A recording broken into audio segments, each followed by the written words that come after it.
I think the most successful part of our production was the editing in of whispering vocals throughout the piece with the aim to create a sort of suspenseful feeling. We wanted a tense and discomforting vibe to emulate the harsh and unpredictable nature of YouTube's demonetization policies on content creators. Obviously, we dramatized it quite a bit, but in the end, the overall soundscape was sort of eerie and creepy, and the whispering definitely contributed to this. The whispering was kind of strategically placed between the different group members' segments, sort of as a indicator for the audience to know like when different topics are going to be discussed, and I think it was really well done. On the other hand, because we were sort of recording it at different times, we weren't always on the same page on what tone of voice to use, and so listening through, it's sort of some of our voices don't completely match the suspenseful vibe that we were going for, and we sort of merge into our customer service voices, which wasn't really the intention. Although I do think the editing sort of trumped this and improved it a lot.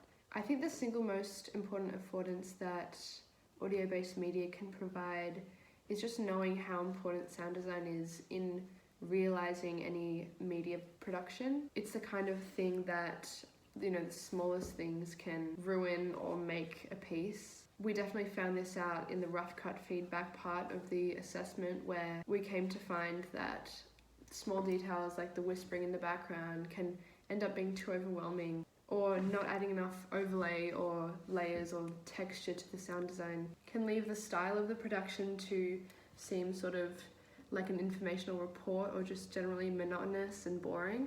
And that's the other thing, like when you're not relying on visuals, you rely on the sound to convey meaning and emotion, which is something that we tried to incorporate into our own piece by creating feelings of discomfort and tension through our sound design. My individual learning about media in this module got me really shocked about the lengths that creators will go to get views and therefore money from their content.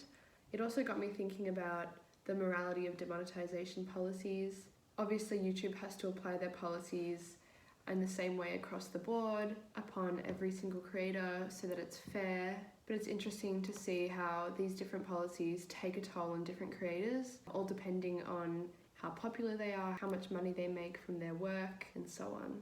First and foremost, I think what is most important in group work and collaboration is that every member of the group must be present for each aspect of the production. In our production, every group member was sort of all over the place at different times. We didn't really have a strict plan of when we were going to meet and where we were going to meet, and so we were never together at the same time. One way that this could have been avoided, and something that I'll do in future collaborative tasks, is to create a very succinct plan of the specific tasks that each group member must complete, and sort of make each task each person's own responsibility that we combine together at the end.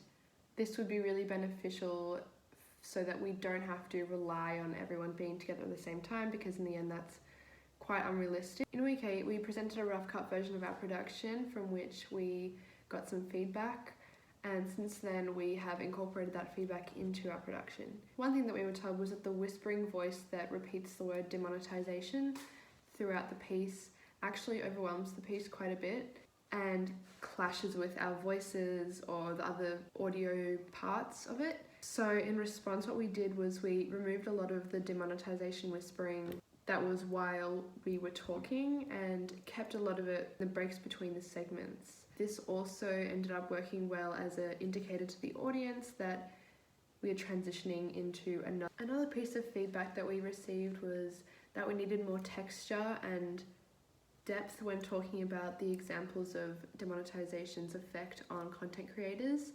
In particular, where I talk about Logan Paul and PewDiePie.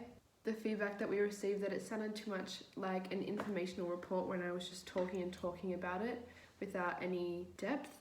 So it was suggested that what we should do is add snippets of the actual creators talking about their issues. So for the Logan Paul part, we added in a little snippet of him talking in his actual controversial video. For the PewDiePie bit, we added a snippet of him addressing the controversy that came about after his allegations were made.